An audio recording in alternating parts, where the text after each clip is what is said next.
introverted noise. Hurry up, Daddy. Let's do it. 5 seconds to go in the first half. Dante fires deep to the left. Moss caught it at the 11, but now he pitches it to Mo Williams. Touchdown! You gotta be kidding!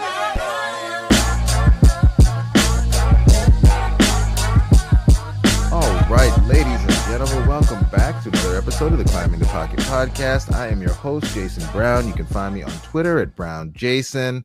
And yeah, we're supposed to have the full crew here at some point, but you know, in a bit of a blast from the past, the Sassy Prince is somewhere en route, will be here eventually, ain't here right now, but we're going to get this thing going. QB1, my man, you sound a little bit more well-rested than you were the last time we had you on. How you doing, dude?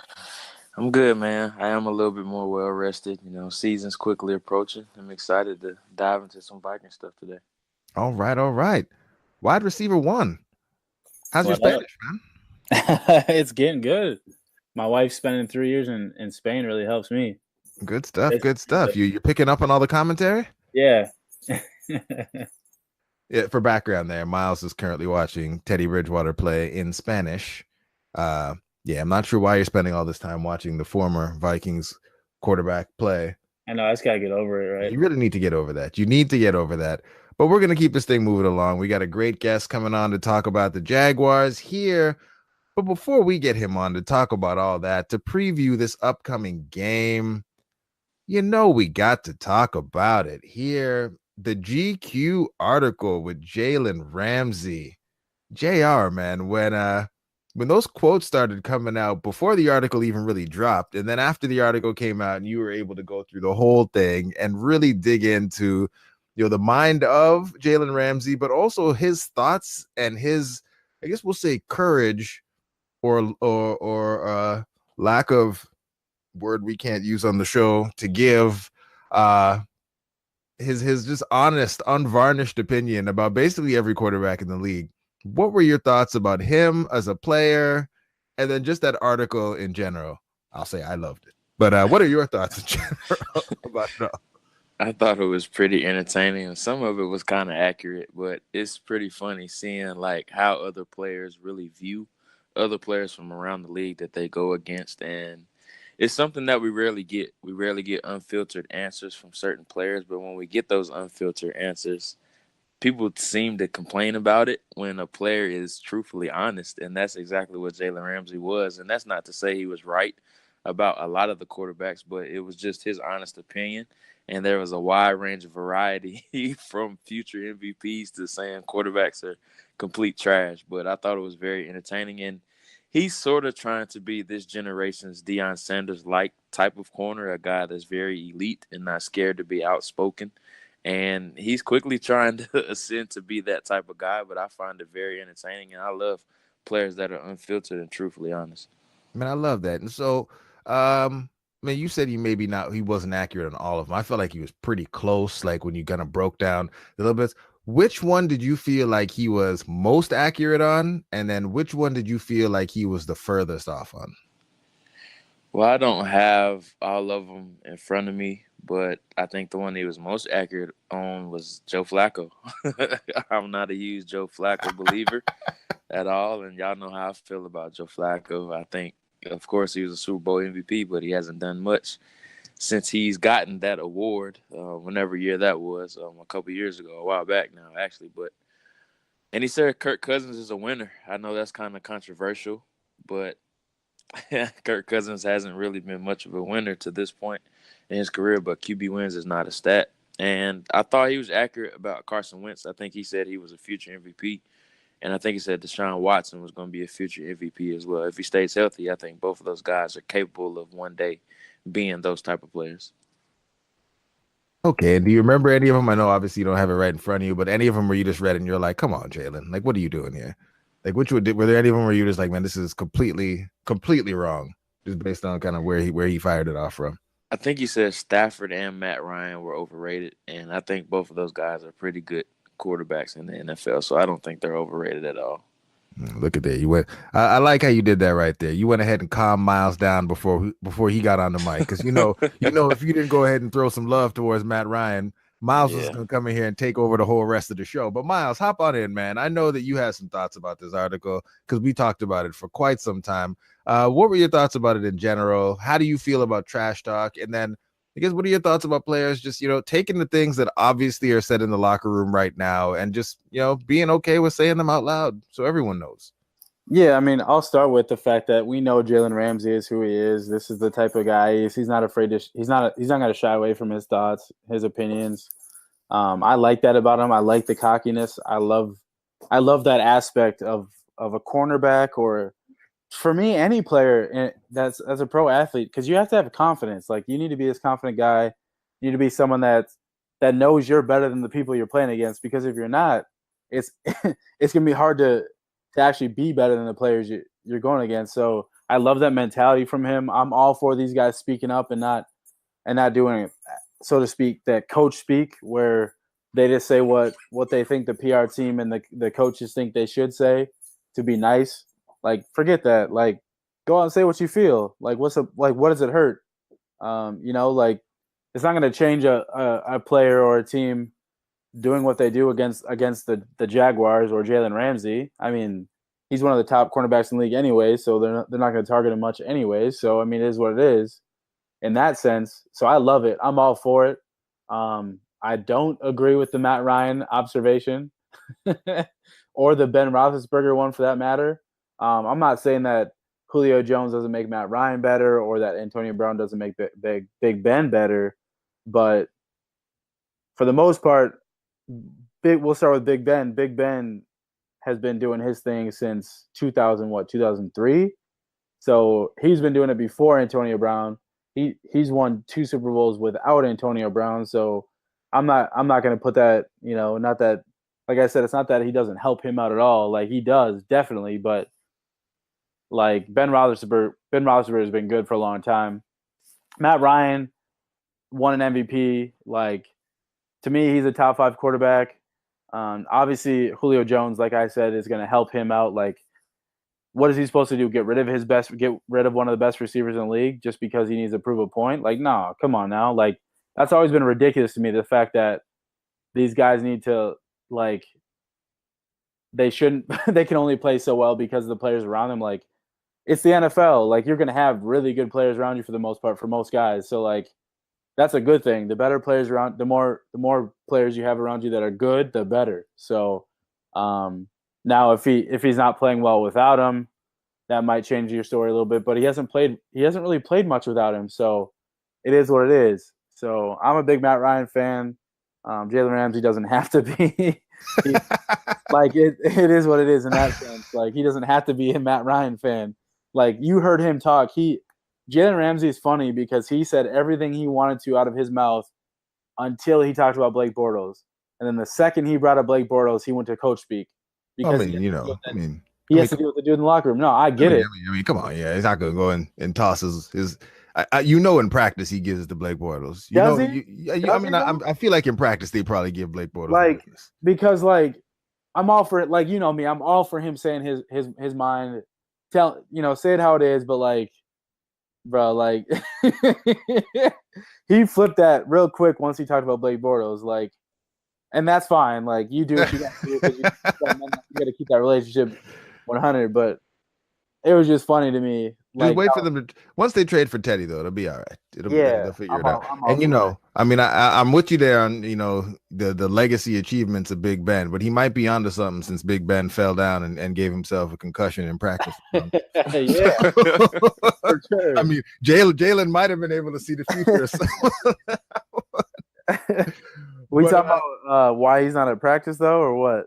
Oh man. I figure, we can speculate and all that stuff, but we have a great guest coming on who can hopefully give us the the down home local takes on exactly what went down and why Jalen. I have the conspiracy theory here. Yeah. So we'll let you ask about your conspiracy theory to get us going then. Yeah. And then we'll see if our guest that will be coming on here shortly, Zach Goodall of Locked On Jaguars, will be coming to give us the information that we need to get us ready for this very, very, very, very important preseason matchup that we have between the Jags and the Vikings. So give us just a second here.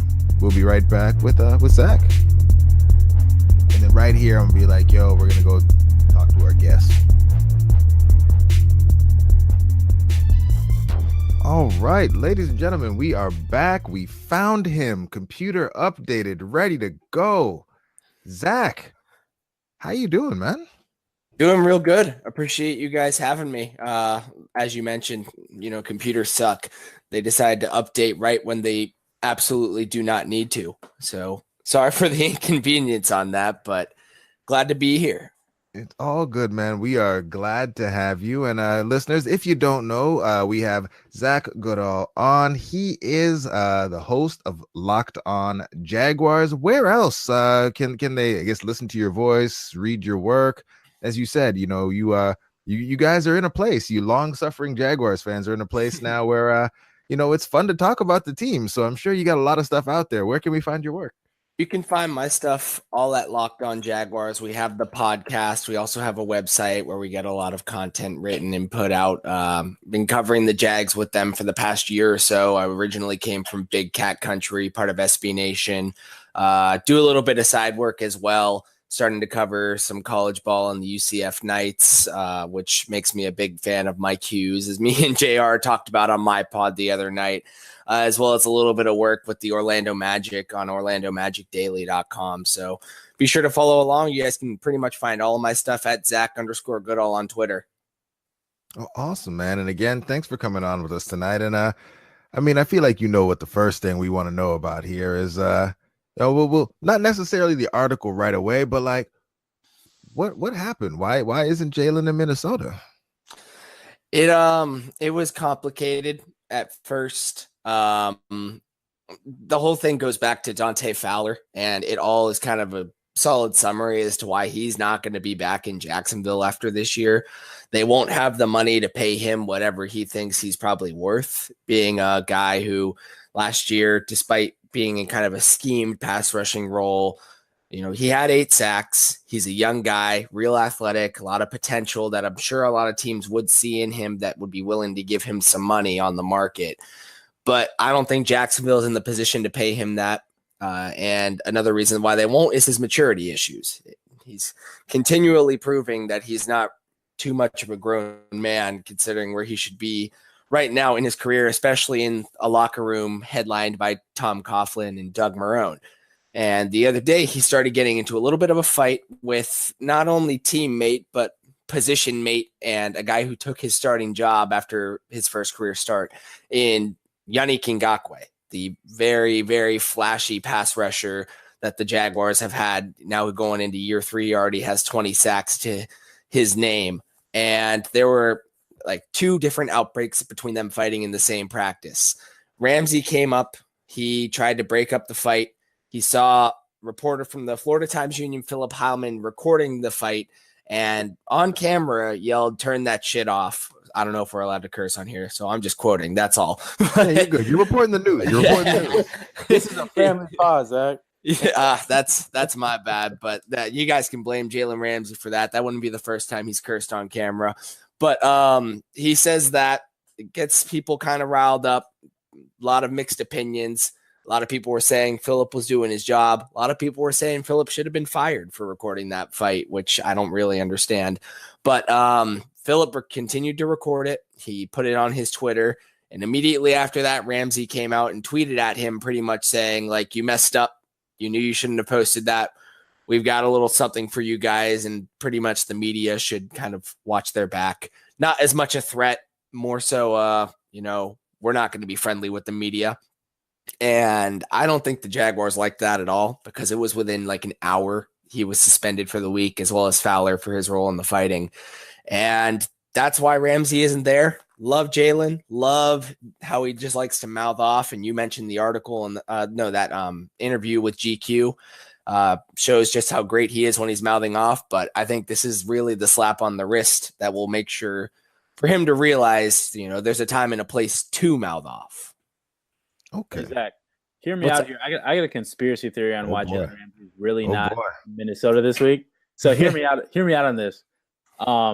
So Mike Zimmer, the Vikings head coach, has talked a lot about how they don't want, how we've seen a lot of camp fights between, teams that have had joint practices. Zimmer's been really adamant, even a few months back when he was talking to Doug Marrone about this and setting this all up, that he didn't want fighting. He didn't want any, bad blood, any issues to happen. He just wanted his team to get better, just like he wanted Jacksonville to get better. Right.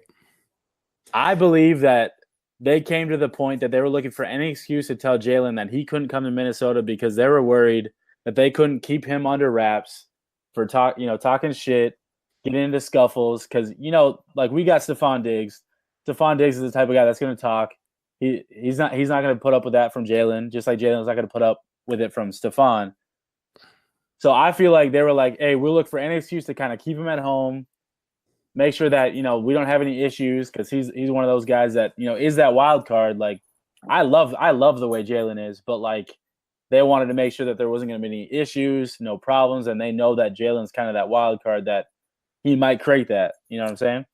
Yeah, I do. Now you've really got me thinking. I think if it's coming from Coach Zimmer's perspective, it may not be as much about Ramsey because he's been in these situations before. I think he's done 2 joint practices with Tampa Bay, and Tampa Bay's got some chippy dudes. There were some guys starting to throw fists with the Jags last year in camp. Notably, Deshaun Jackson's one of those guys that you'd think that would go up head-to-head with Jalen Ramsey. I don't know if there would be as much worry about Ramsey.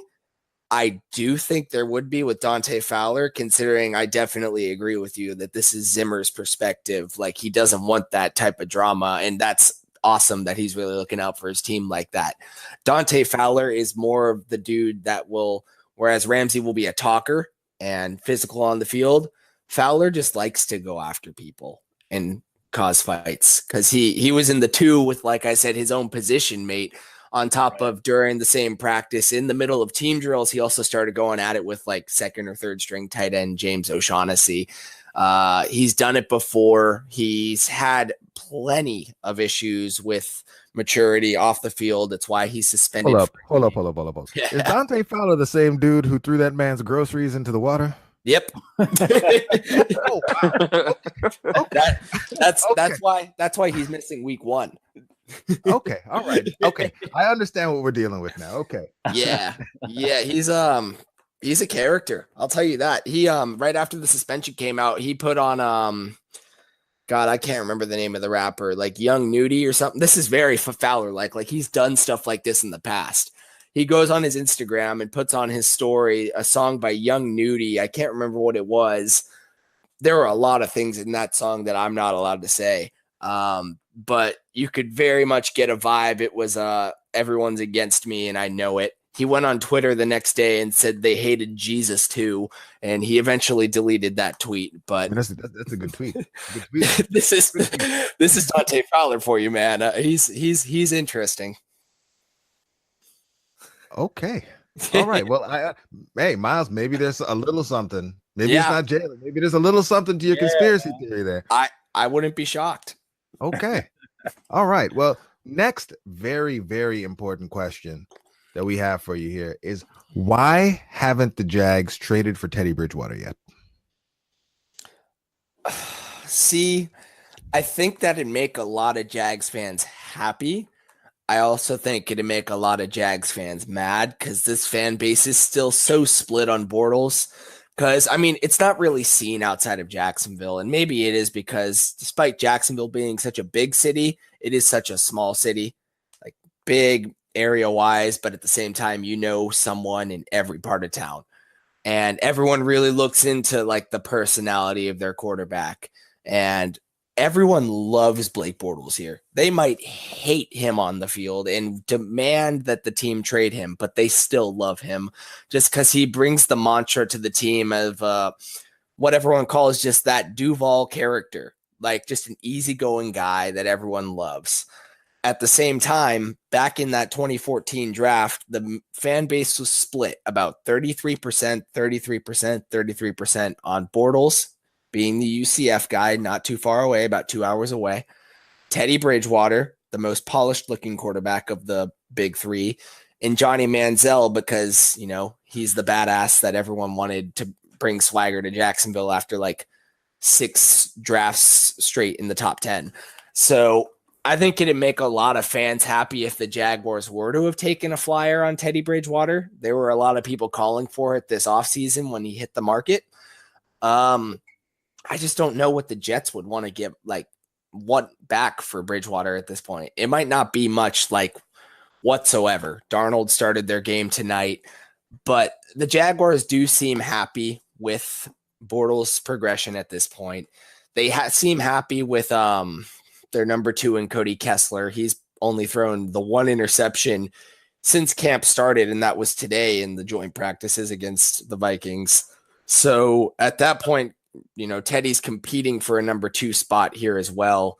So I don't know if that's something that he would want or if the team would want to invest in at this point. But I mean, if they were looking for a number 3 quarterback, I'd say get Tanner Lee all the way up out of here and give me Teddy. I'll take him. Competing with Cody Kessler? I mean, I think Bridgewater is much better than that. I think I understand the risk factor with obviously his very unfortunate injury, but they do seem very happy with what they've seen out of Kessler so far. All right, that makes sense. And like you said, the fan base, and I can see it. Blake Bortles, he's a bro, and I can see that personality, fitting in with that region. What are the expectations in terms of kind of an extension for Blake Bortles? And I guess if you were to throw some numbers out there, kind of guesstimate, what do you think that would look like for a Bortles-like quarterback? Well, they did give him a short, not your typical extension this offseason. I mean, you see these quarterbacks getting paid like it's nothing these days. Like Minnesota is the perfect example of that. Kirk Cousins getting the first fully guaranteed contract. Like that was a crazy deal. It's going to completely shake things up going forward for quarterbacks getting paid. Bortles got 3 years, 54. I think it was like something in the high teens to low 20s in guarantees. It one of those bridge quarterback deals that you see guys like Sam Bradford or Tyrod or Mike Glennon when he signed with Chicago last year getting. So you wouldn't expect that for a guy that a team is so committed to. But I think it's a fair deal for both sides because Bortles wants to be here. It's not crazy money. It kind of brings things back down to reality because some people still live by the idea that quarterbacks are getting paid on a scale of how they play. Like, oh, this guy is, he's probably the 8 to 10 range in terms of top quarterbacks in the league. So give him a little less than those top guys. But no one seems to really understand that this isn't about that. It's about if you think you have your guy, you're giving him that top dollar. Like when Derek Carr got paid a couple years ago and was made the highest paid quarterback in the NFL. I don't think anyone was even saying he was a top 5 guy at that point, but they were willing to give him that money because they thought he was the guy. So I think this kind of brings people back down into that reality of getting paid as you play. And Bortles seems to fit what they want out of their quarterback, and it's to not throw the ball that much, not have all the pressure on you. And I think that's probably what's best for him. They definitely didn't need to break the bank on him. I would have rather had Kirk. But I think it was a fair deal for both sides, and it's something they can get out of pretty easily, too, after 1 or 2 years. Yeah, I completely forgot they gave him that money. And I'm looking at it, they gave him Case Keenum money. They basically gave him the Case Keenum contract with 1 extra year on it. Pretty much. But that's the thing is that it was such a different deal than people are used to seeing, like not breaking those like records for how quarterbacks are getting paid, that it's easy to forget about it. Like a lot of people, I'm sure even in Jacksonville, probably still think he's on his rookie deal. Okay. Blake Bortles got paid. Who knew? Yeah, right. Yeah. What a time to be alive. Zach JR here. We've talked about this guy a little bit earlier in the week, and there seems to be sort of a discrepancy about what people around the league think about him. They invested a very high pick on Leonard Fournette, the fourth overall pick last year. So what are just your thoughts on Leonard Fournette and his impact on the team thus far? I think that he's changed everything about what this offense was trying to be for the better. And I'm not going to come out and say he's a top 5 running back in the NFL. Jags fans might say he is, and if they want to think that, that's great. I'm not going to put him in that bar yet. He's got room to grow. He can get there, but he's not there yet. But what he did, and I think a lot of people, especially, when you look at PFF and they're grading him out and saying he's not elusive and stuff like that. We don't like him because he's old style. The Jaguars offense was originally like a vertical threat type of offense that took a lot of shots down the field from Bortles to Allen Robinson, Allen Hurns, Marquise Lee. They wanted to rely on speed down the field and guys that can just go up and get the ball deep. Bortles in return threw a lot of interceptions, a lot of mistakes, a lot of ugly football. And Fournette coming into this Marone Hackett style offense and Tom Coughlin's influence completely changed. The blocking scheme changed from a zone scheme to a power scheme. Fournette was it was probably one of the greatest press conferences I've ever seen. And just because this was such a short answer, Marone was asked ideally how many times he wants Blake throwing the ball after they drafted Fournette. Marone came back and he repeated it a couple of times, saying he ideally would want Blake throwing the ball 0 times a game because he wants Fournette running the ball. And that philosophy turned into it changed Bortles because he didn't have that pressure on his shoulders anymore that he needed to be the guy. Fournette is the guy in this offense. They will continue to pound the ball with him. It's why they ran the ball, I think, on 49.4% of plays or something last year, the most in the NFL. And that has totally changed Blake's game. You're seeing a lot less mistakes out of him. He's still not perfect, and he's never going to be that flashy quarterback that people might want to see, or that game, like the in control, like put the pressure on me and I'll win this thing type of quarterback that you want to see out of the Aaron Rodgerses of the world and stuff like that. But he fits into this game manager role in this West Coast type of passing concept offense where they really do just try and pound the ball as much as they can, and teams are expecting it. That's why Fournette's yard and look past it in terms of the philosophy of what they're doing, how it's helping the passing game, how Fournette is taking on these defenders, so many of them at a time, especially with in the past poor interior blocking, which is going to change this year with Andrew Norwell in house.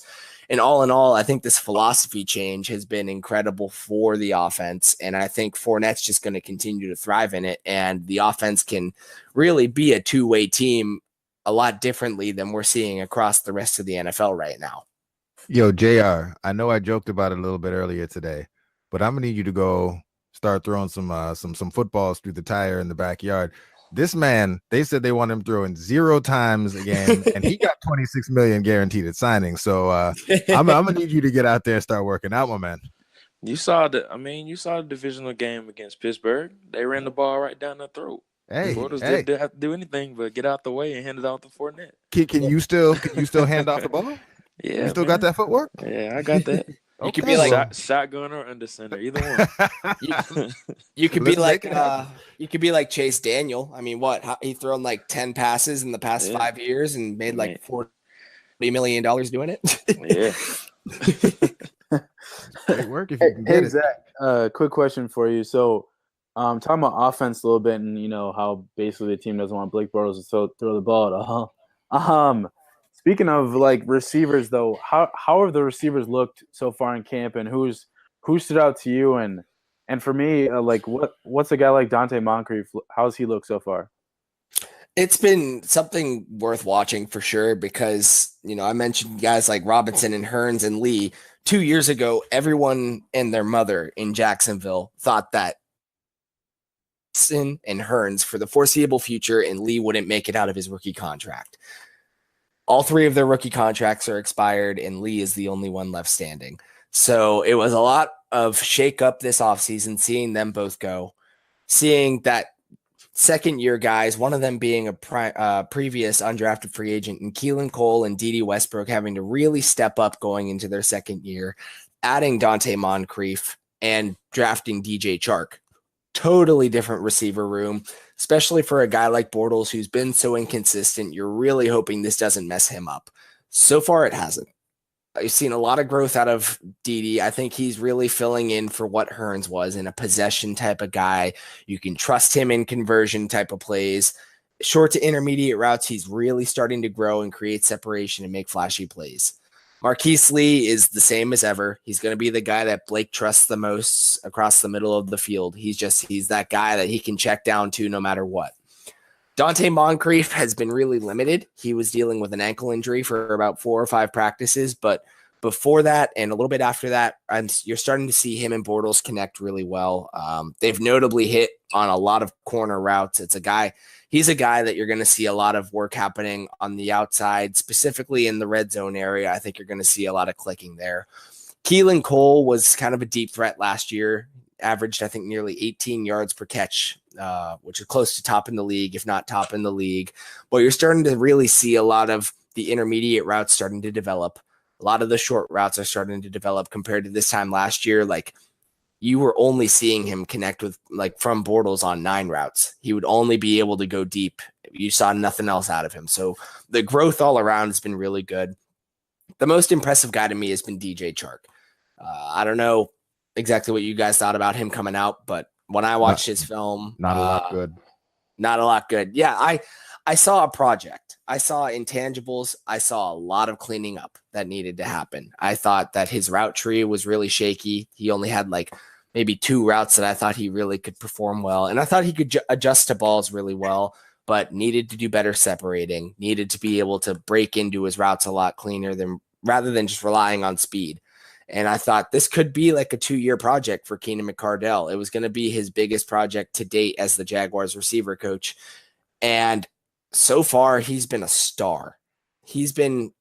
I tracked some of his routes throughout camp. I don't have them all in front of me right now. I think, I had him at 16 receptions through camp, notably on slants, as well as some go routes that he really adjusted to well. He's able to break outside on deep routes, post and corners, coming across the middle of the field.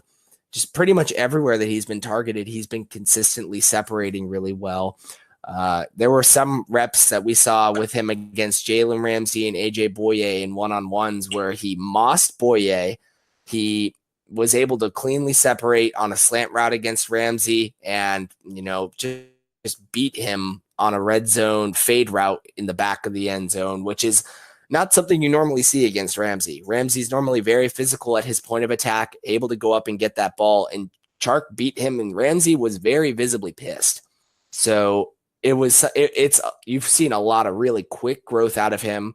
He's been explosive. He's been consistently making plays. So I've been saying the entire offseason, you have absolutely no idea how the pecking order is going to go for this receiver room. But at this point, they've got enough guys there that it really does not matter who's their number one, because they all bring a lot of different things to the table that they're just going to have to find a way to get them all on the field. All right, then. DJ Chark is looking good. That is not what I was expecting to hear. But other than DJ Chark, who are some other under the radar type players? DJ Chark, not so much under the radar. People obviously knew about him coming out of the combine, but who are some players that Vikings fans might not know about that will probably make an impact in the game when things get going? Offense and defense? Yes, please. People know the name in Austin Seferian-Jenkins, maybe more so because his DUI arrest that led to him getting the boot out of Tampa before his rookie contract expired. But since then, he has been vocal about that he's over a year sober, and people are wishing him absolutely nothing but the best. He's on a great track. He's really cleaned up, and he's gotten his priorities really figured out. He is going to be the red zone weapon that if it's not Dante Moncrief, it's him with his big body at 6'6". He's easily the biggest type of receiver this Jaguars team has. He's athletic enough to go up and make plays. He's been making a lot of plays in red zone drills throughout training camp. A lot of go get the ball type of plays that Jags fans last saw it with Allen Robinson 2 or 3 years ago. And he's a guy to watch for. I don't think they're going to utilize him too much in between the 20s, but he will be a consistent red zone threat. So the Jaguars are normally pretty good. Bortles is normally pretty good in the red zone. In the past 2 years, I think he has 36 red zone touchdowns, to only 2 interceptions in the red zone. So he's a guy that if they are able to move the ball well enough to get into the red zone, definitely watch out when he's on the field, because I think Seferian-Jenkins will do a great job. You guys mentioned that, missing Ramsey, why he's not in Minnesota. The dude that's filling in for him, I think, has been not really picked up on too much. People aren't really noticing how much he's doing in this defense outside of Jacksonville. But journeyman Tyler Patmon, last offseason in training camp, because Ramsey missed some time with an injury, but with the first and second team, Tyler Patmon recorded 8 interceptions throughout camp. And this year, I think he has another 2 on top of a ton of deflected passes. He worked in for Ramsey while Ramsey was attending the birth of his child during the start of training camp. He'll be taking the first team reps opposite of AJ Boye. He's a guy that has a knack for being near the ball. Not too widely known. I forget what teams he was with before Jacksonville, other than I know he was with the Cowboys for a little bit. But he's a guy that I think is honestly going to be the primary depth corner, even ahead of DJ Hayden at this point. He could very well fight Hayden for the nickel spot. Apparently, that's still an open competition at this point. Casey's going to be this team's primary depth guy. He's a guy that Vikings fans should definitely keep their eyes on in the game, because he will be filling in for Ramsey, and I honestly think he's going to do a good job. Zach, who do you have as like a surprise? A couple guys that you see as surprise cuts, or potentially even trade opportunities. That's a tough one. At this point, this Jaguars team is so unlike what it was in the past. Is that every year people went into Jags camp with like, oh, here are 5 starting position battles that we're ready to watch for.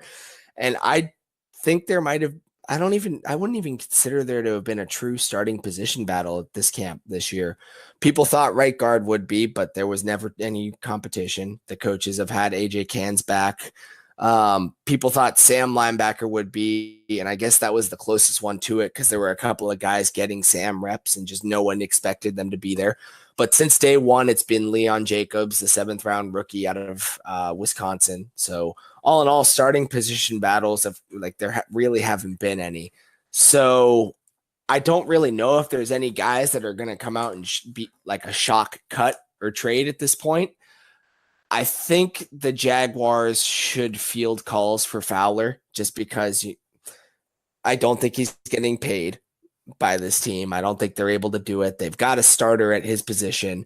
I'm sure there are teams that are going to be desperate for pass rushers, even with a pass like Fowler's, thinking maybe they can groom him up. You immediately think of the New York Jets. They desperately need edge rushers, and I think that Fowler is a much better fit as a standing pass rusher who can operate in space. As a 3-4 guy, I always thought he should have played Sam linebacker here. Just based on his college film, I thought he was a much better fit there, because they played their Sam in an under front, kind of closer to the line. So if you can flip him into that 3-4 pass rusher, and you can start looking at teams like maybe Kansas City with an Andy Reid in-house, hoping that he could take him on as kind of his project in this final year of his contract, maybe have him competing with D Ford, since D Ford has kind of gone back to what he was before his 10-sack breakout 2 years ago. I say you try and field as many offers as you can and see whoever is willing to give up the most for him.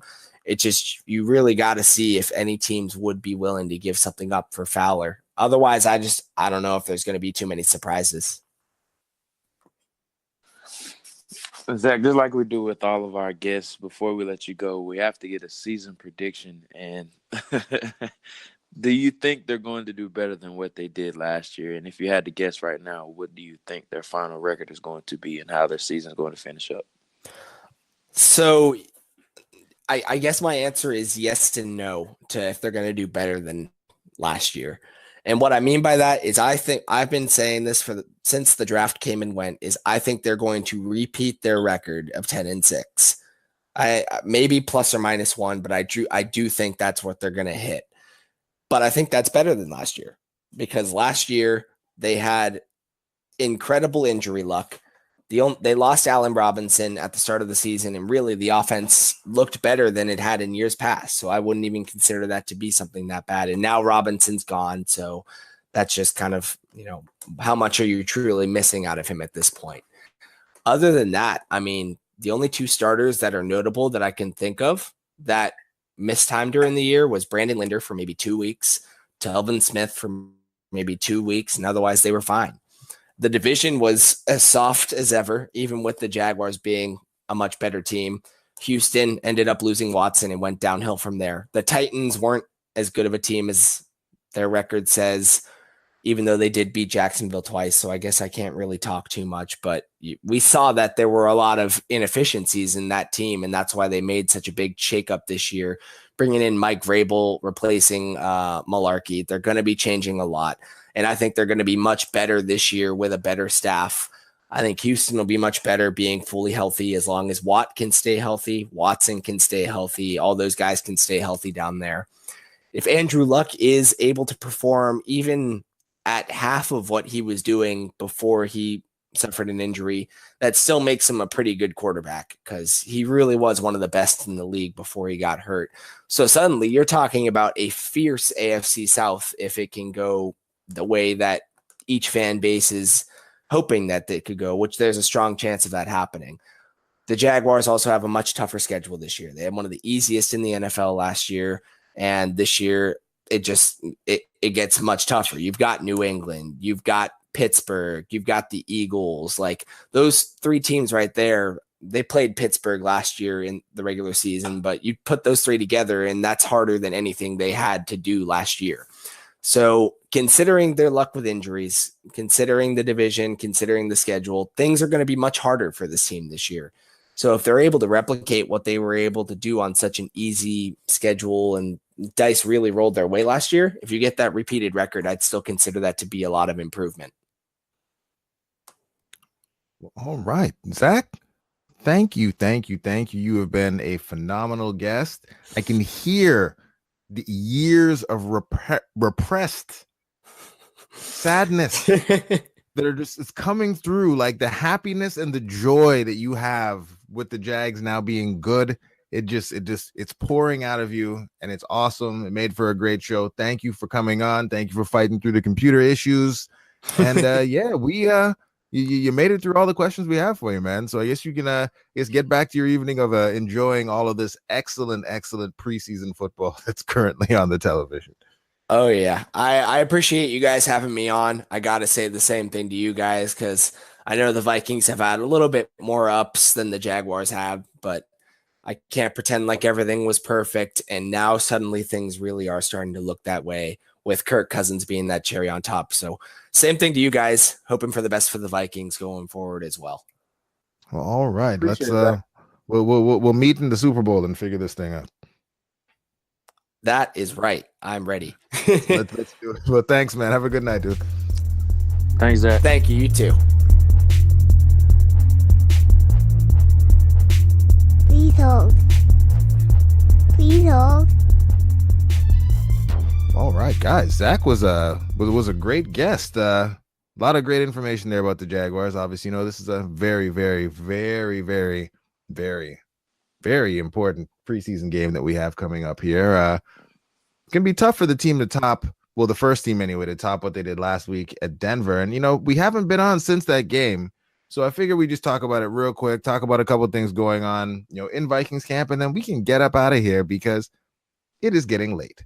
So, JR, from your perspective, I know you did a little mini breakdown I saw on Twitter there. I guess give me your thoughts, break down the Denver game for me, and I guess, top to bottom, what were your big takeaways from that game? What were the things you liked, didn't like? Are we going to the Super Bowl? I mean, Kirk Cousins, he was almost perfect, so I feel like we're going to the Super Bowl, right? Right. I like how efficient the offense looked early on.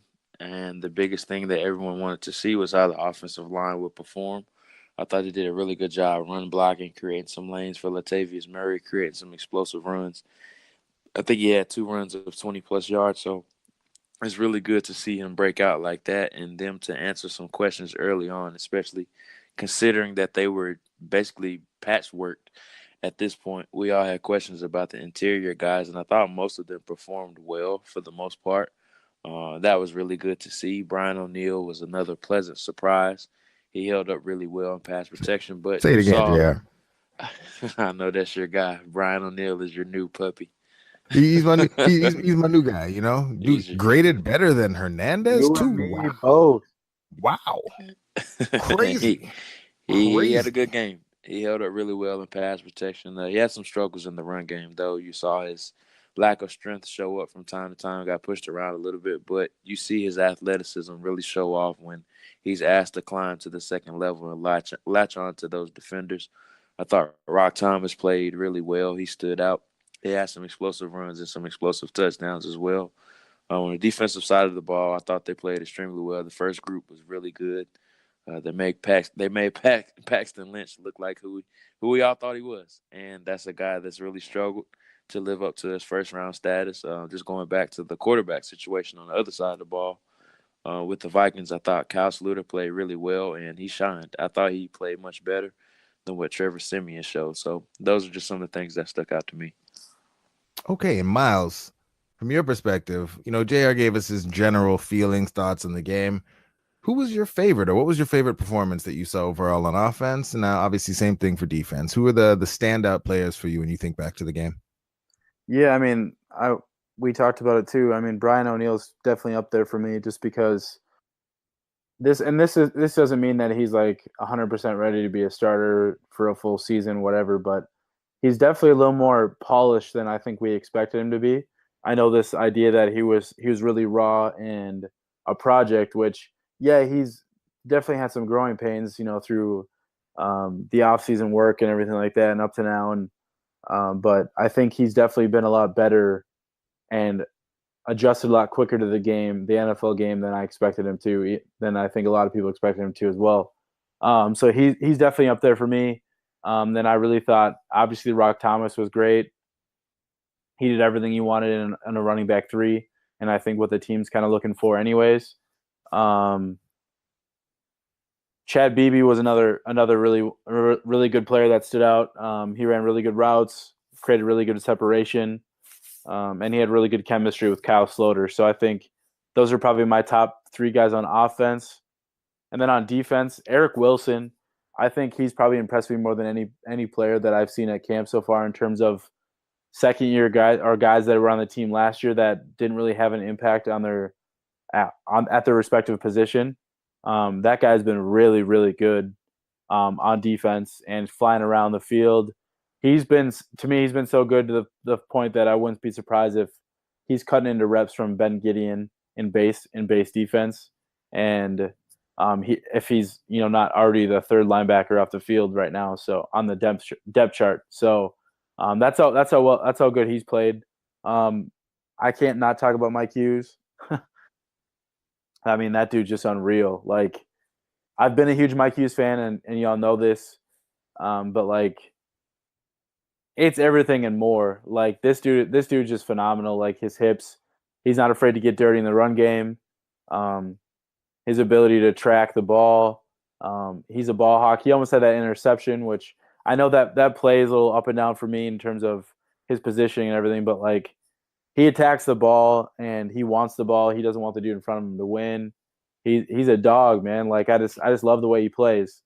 And then lastly, I mean, you could kind of toss up just the interceptions and stuff from guys like Jack Tocho and Anthony Harris, but overall, I didn't think either of them played all of that well. But yeah, I thought the game was good. I thought, you know, the team did what you'd like them to do in a first preseason game.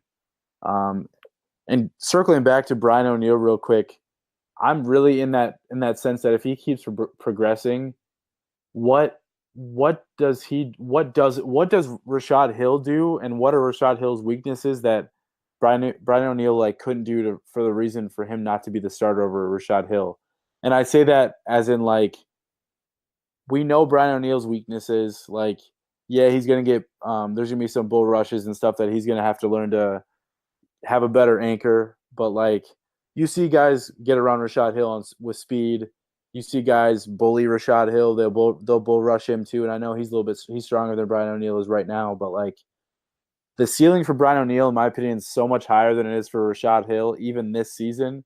That like, there isn't anything that Rashad Hill does that like in terms of like needing help from like a David Morgan, you're like a chip from a tight end or a running back in pass protection, that like why not give Brian O'Neill that opportunity and let Rashad Hill be that swing tackle? So that's just another thing I've been thinking about lately.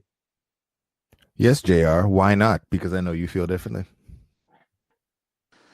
Well, I mean, I agree with Myles. I think his ceiling is much higher than what Rashad Hills is and is going to be, but he just doesn't have the strength right now. And I think, yes, he's more athletic than what Rashad Hill is, but Rashad Hill has the experience and he's a bit more polished than what Brian Hill is or Brian O'Neill is at this current point in time. But I think later on down the road, probably about midseason, I think we can start to see him turn into that type of starter that we want to be at right tackle. And that's not to say that he can go in and start for the back half of the season if the Vikings are fortunate enough to make the playoffs, step in right away and perform well in those games. I still think they need to redshirt him this year and just see how Rashad Hill performs. And I mean, if he steps in there, he outplays Rashad Hill, that's great. He ends up turning into an asset for the Vikings, but I just don't think he's ready right now, despite what he showed last week against the Broncos. Yeah, and yeah, that's a perfect segue for me there. I guess, going into that game, obviously, everyone was terrified that the offensive line was just basically going to get, destroyed, and Kirk Cousins was going to get, hurt or something because we couldn't block anyone. And generally throughout the game, everyone came out feeling like the offensive line really across most of the teams played admirably. I know that it's just preseason. I know it's just one game. I know that we have a much bigger test coming up this week against the Jaguars. But I guess, do you feel any differently about the offensive line now that you've seen some of these guys in live action? Like, what are your thoughts on, a guy like Isadora and kind of his development? Because I know you were a fan of him, coming out, his development based on, where he was in that game versus, where he was the last time we saw him in live action, or, I guess Avion, depending on, which podcast I'm listening to, Collins, and him playing all over the line and playing, pretty well from what you could discern off the broadcast. I guess, are you feeling better now that you've seen them in live action, or is it still too early to tell? I think it's still too early. I think this game is really going to be huge for all of those guys because the Jaguars are very deep on their front seven. We're going to get a good feel for exactly how good or how deep this interior Vikings offensive line is, and they're going to be going against really, really standout guys. Calais Campbell, Marcel Darius, Taven Bryan, the list goes on and on, Dante Fowler. And, I mean, the Jaguars are so deep, especially on the defensive line, so we're going to see how they match up. And if they get overwhelmed by this ferocious Jaguars defensive front, I'm really looking forward to see how they stack up to the challenge of this defensive front. Well, all right. Last topic, and listeners, I'm sorry. It looks like I lied to you earlier because I said Sassy Prince was going to be here later, and it's looking like that's not going to happen. So the first thing we were going to talk about is, his thoughts on day one of practice, because he was there, but we're not going to do that because he's not here. So I'm just going to ask you, Myles, first, and then JR, you can bring us home. What, if anything, has stood out to you on kind of the coverage and the reporting that you're hearing coming out of the joint practices thus far? Myles, go on. Just sounds like the Vikings offense hasn't. They've had their ups and their downs, obviously, but sounds like there's been a little bit more down than up. Today there's a lot of offensive line shuffling, so you can only imagine how that went against the Jaguars defense. And then defensively, you just hear that the Vikings are doing everything they normally would do. Young guys are stepping up and playing well. Some of those defensive line rotation guys are looking good. And then obviously Mike Hughes has been the standout for the most part the last couple of days too. So, and Stephon Diggs is breaking ankles. So, as expected. JR, anything standing out from you this far? It's kind of been kind of quiet to me. There really hasn't been a whole bunch of things that have stood out. And I mean, a lot of people have been saying this and that here and there, but I know Arif highlighted the struggles that Kirk Cousins has had in the 2-minute drill. So I'm interested to see if he's going to get a chance or if he even plays that long. I doubt he does, but if he gets an opportunity to run a 2-minute drill at some point in the preseason, just to see how he does and if he adjusts to those in-game adjustments, or if he gets a chance early on in the season, how he adjusts, and maybe we can come back to what Arif was saying about how he struggled doing that in training camp. All right. That's it. We made it, guys. We made it. Last thing, JR, anything that we should be on the lookout for you? I know that, it is a busy time of year for you, but any appearances that we should be plugging? Any work that anything that you're writing, anything in the hopper, anything on the go? Not right now. I was on Purple for the Win with Andy. That's up right now, so go check that out whenever you get a chance. All right. And Mr. Gorham, what have you been up to? Feel like you got another spreading the wings, spreading the good word. Yeah, I'm trying to do as much as I can. Lots of other things going on right now, but trying to put together some recaps and everything like that, or just jumping on podcasts. I was on a podcast this evening, actually, earlier this evening, with Sports Crunch podcast out of Chicago. They do great work, so check that out tomorrow when that drops. We will definitely do that. And when this episode drops, JR's spot on Andy's podcast will already be live, and I will probably, if someone reminds me, maybe try to go back and update these show notes. The pod's not up now, but then just go ahead and subscribe to Purple for the Win, and then you'll get it when it comes out. But I'll also update the show notes after it goes live so that you can check that out as well. Myles, same. When your pod goes up, I'll make sure that we get those notes updated here and that we'll tweet it out from the Climbing a Pocket account so that you can listen to Myles spreading the good word.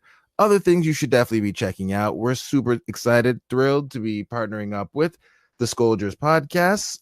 Their first episode on our radio station dropped on Tuesday, and they will be holding down every Tuesday going forward. Good Morning Gallahorn with David and Drew will be coming up on Saturday. If you haven't listened to the last episode, that's also available on YouTube, and it's available on the podcast station. They'll have a new episode coming up this Saturday as well. Flip Mossy's got some stuff on the go for you that'll be dropping probably Monday. So a lot of stuff, a lot of great work coming up, and Pocket Protectors we'll stop slacking off and we'll get back here. Pull Eric away from all the work that he's doing down in Cincinnati for PFF. And we'll get another episode recorded for you guys here before too long. So a lot of great stuff, a lot of great work. A lot of people joining the team over here, Climbing the Pocket. As we said on Twitter, if you want to join the CTP family, slide in the DMs, let us know, and we'll see what we can get figured out for you. But listeners, that's it. We made it all the way to the end. Thank you for sticking with us. As always, I'm your host, Jason Brown. You can find me on Twitter at BrownJason. Joined this evening by QB1 and wide receiver 1. QB3, nowhere to be found, but we made it all the same. Gentlemen, y'all have a good one. Listeners, we'll talk to you soon. Have a good one.